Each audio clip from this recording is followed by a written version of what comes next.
Longue histoire. Ouais. Moi, mon premier contact avec André Boucher, elle est assise dans les marges de l'hôtel de ville de Sainte-Foy avec des papiers tout autour d'elle. Oui. Puis elle essaie de mettre un peu d'ordre dans une administration publique où elle essaie d'entrer et où c'est le désordre total. En d'autres mots, ça a commencé comme ça a fini. Oui. C'est qu'aujourd'hui, elle était en train d'essayer de remettre de l'ordre dans le les finances 400e publiques. sur les rails. Oui, 400e. Elle essayait de réparer un peu le dégât financier de Jean-Paul Lallier. Elle essayait de renégocier des conventions collectives. C'est exactement ce qui l'avait amené en politique à Sainte-Foy quand on était jeune, tout le monde, à la fin des années 70, et où il y avait une administration publique désastreuse.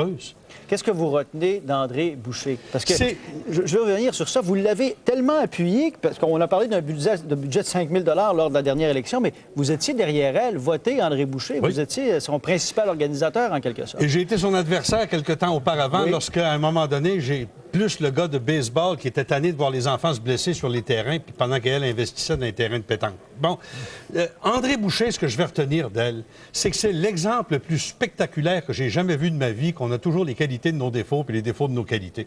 C'était la personne la plus boquée que j'ai jamais rencontrée de toute ma vie, et c'était la personne la plus courageuse qu'on a jamais vue en politique à Québec. Elle avait les qualités de ses défauts. Elle était une personne absolument indispensable, et la Ville de Québec n'est pas prête de se remettre de son départ parce qu'à ce moment-ci, elle n'est pas remplaçable. Non. Et quelle a été votre relation avec elle quand vous la receviez, quand vous la critiquiez? Est-ce qu'elle acceptait bien la critique? Est-ce qu'elle retournait à votre micro? Ou Mme Boucher détestait la critique. Elle la comprenait pas, elle l'aimait pas, elle n'en voulait pas, puis elle pensait qu'on n'était pas légitime. Ce qui faisait son charme. Et André Boucher, là, essayez pas de la découper en tranches. C'est un monument de granit dans lequel il n'y avait pas moyen de trouver de subtilité. Elle faisait tout avec excès. Son maquillage, ses robes, sa politique. Quand elle a décidé d'abattre les Olympiques de 2002, l'espèce de fling-flang de la Haute-Ville de Québec, elle a réussi. J'ai été honoré de l'appuyer là-dedans. André Boucher, vous pouvez pas couper de tranche dedans. C'est tout à prendre ou à laisser. une personne intègre qui faisait tout d'elle-même, qui se renseignait beaucoup sur ses dossiers. C'est ce que vous avez senti aussi quand vous avez fait Elle les entrevues connaissait avec elle? toujours plus ses dossiers que les gens avec qui elle les travaillait. Ouais. Je reviens à la fin des années 70. Elle n'a pas de bureau. Elle est assise dans les marches de l'escalier de l'Hôtel de Ville de Sainte-Foy pour essayer de pogner Bernardin-Morin à faire encore quelque chose qui n'avait pas d'allure. Puis elle pognait à chaque fois. On a parlé d'elle comme étant une femme intègre. Là-dessus, on me dit que Mario Dumont se prépare pour un point de presse. On y va dans un Merci à moment. tout le monde. On a parlé on peut l'écouter tout de suite. Une consternation là, qu'on a appris au cours des dernières heures, le décès de Mme André Boucher. En fait, il faut encore l'appeler la mairesse Boucher, parce que s'il y a une chose qu'on aura à retenir d'elle, c'est qu'elle a véritablement incarné dans le Québec la vie municipale, l'action municipale, à tel point, il n'y a pas de démonstration plus profonde qu'une personne incarne son engagement dans un milieu et dans une fonction, qu'une personne comme elle qui, lorsqu'elle était en dehors de l'univers municipal, sur la rue, sur le trottoir, spontanément, les gens l'interpellaient comme la mairesse Boucher. Parce qu'elle avait vraiment son engagement, sa passion pour l'action municipale, sa connaissance des dossiers sous tous les angles de la vie municipale, ont fait qu'elle a été ni plus ni moins fusionnée comme personne avec cette fonction de mairesse dans l'univers municipal. Et je pense aussi qu'elle a pu, au cours de sa carrière, conserver une proximité avec les citoyens qui est assez exceptionnelle. Une capacité autant de recevoir les commentaires, d'écouter les citoyens, que de leur parler, de leur faire comprendre ses volontés, de leur faire comprendre ses points de vue. Et c'est une grande communicatrice, mais une grande communicatrice de proximité avec le monde, avec les gens. Par contre, la qualité de toute, je pense qu'on va retenir d'André Boucher, c'est l'authenticité. Il y a un terme anglais ou une expression anglaise, on dit « what you see is what you get ». Une personne, quand vous la rencontrez, quand vous lui parlez, quand vous l'écoutez, c'est une personne qui est vraie. Une personne qui ne fait pas les choses en fonction de ce que l'un et l'autre pourraient penser ou de ce que l'un et l'autre a pensé, mais une personne qui fait et qui dit les choses telles qu'elle les voit, telles qu'elle les conçoit. Et de ce point de vue-là, elle a été une personne vraie, une personne entière dans toutes ses convictions, dans tous ses combats, dans toute cette fonction, une personne véritablement authentique.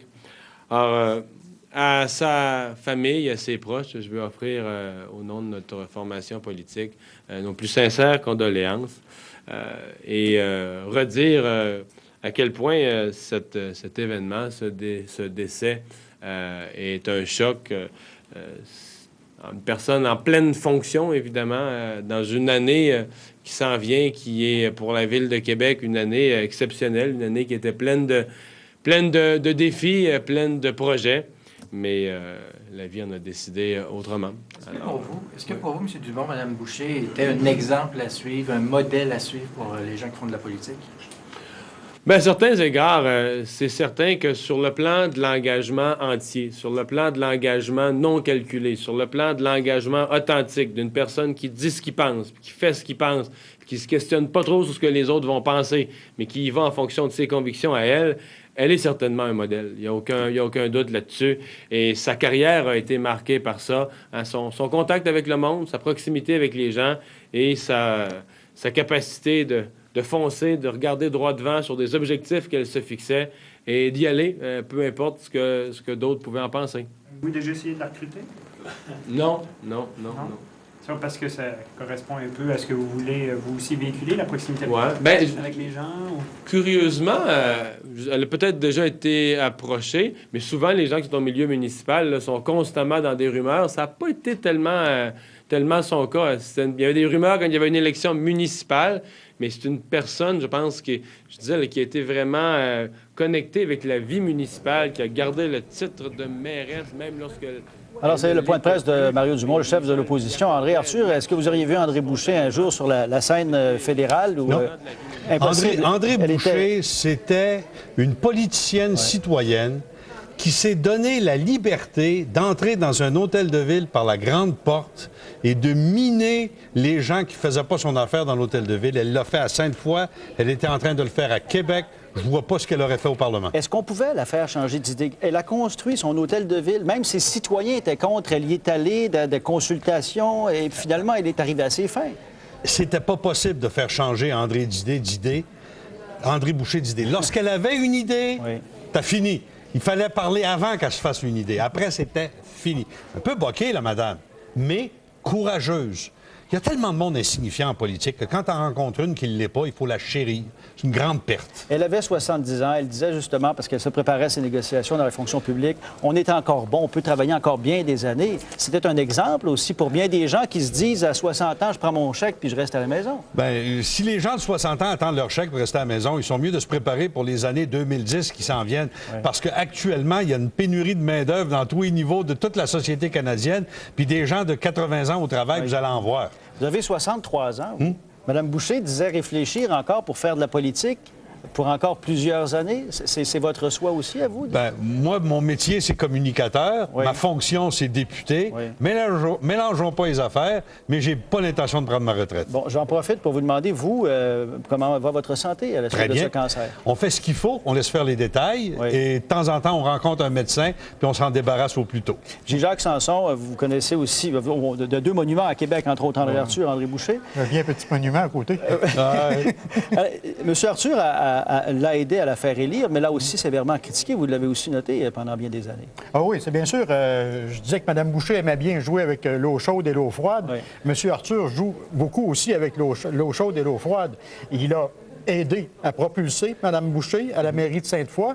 Et par la suite, évidemment, il est devenu un critique, mais ça fait aussi partie du travail d'observateur, de commentateur. Et un peu la même chose par la suite, après les fusions, lorsque Mme Boucher a eu des velléités pour la mairie de Québec, il est revenu beaucoup plus sévère.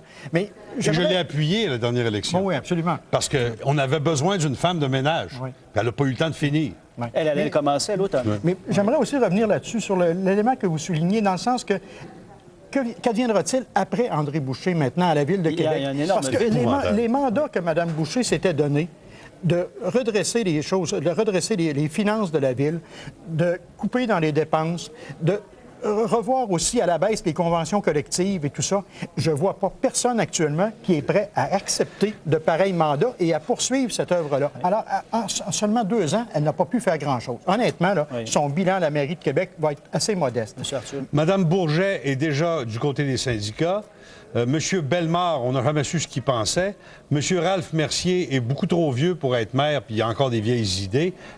Elle était irremplaçable. Elle est morte au pire moment pour la Ville de Québec. Il ne pouvait pas arriver un pire événement à ce moment-ci. Est-ce qu'elle a déjà tenté de vous corriger la suite de propos, comme M. Sanson le disait, comme elle l'a fait déjà pour nous appeler, pour dire c'est pas correct, c'est pas comme ça, vous n'avez pas bien calculé? Évidemment. Évidemment. Est-ce que Puis si tu faisais l'erreur de te défendre, t'en mangeais une deuxième. Oui. Ah oui, regarde. Mme Boucher, c'était une maîtresse d'école. Hein? Comme ça. Oui. C'était son charme. Écoutez, ça prenait du culot pour aller se promener à Paris avec la robe qu'elle avait, puis revenir, puis nous engueuler parce qu'on ne l'aimait pas. Oui, mais et là-dessus, parce qu'on ne cesse de dire qu'elle ne dépensait pas trop, elle a osé aussi dire, j'ai sorti ça de mon garde-robe, c'est une vieille robe. Hey, cette femme-là était indépendante de fortune. Oui. Elle s'est payée le luxe d'être une politicienne citoyenne. Et il faut rendre hommage à celui qui l'a appuyée toute sa vie depuis les marches de l'Hôtel de Ville de Sainte-Foy, c'est Marc Boucher. Marc Boucher, son conjoint. Lui, il a contribué. Il a contribué, il l'a beaucoup aidé aussi au cours des dernières années. Qu'est-ce qui se passe à partir de maintenant? Tout à l'heure, on parlait de funérailles civiques à Québec. Ralph Mercier disait « elle le mériterait, c'est à la famille de décider ». Qu'est-ce que vous pensez de Mme Boucher? Qu'est-ce qu'elle souhaiterait? Comme dans tous ces cas, c'est avant tout à la famille de prendre la décision. Je pense que Mme Boucher aimait bien... La simplicité? Attention. Oui. Elle aimait bien le statut de maire. Oui. Et, elle n'aurait pas construit cet hôtel de ville-là, elle aimait la simplicité, le Taj Mahal. Et elle se savait aimée d'une large partie de la population. Elle avait une cote de popularité très élevée, plus élevée qu'en novembre 2005, on le soulignait. Alors, je pense qu'elle aurait apprécié que la population lui rende hommage. Jacques Jolicoeur sera le maire suppléant. Il est à l'hôtel de ville, on l'écoute. Nous touche tous de Québec, du Québec. Madame Boucher a fait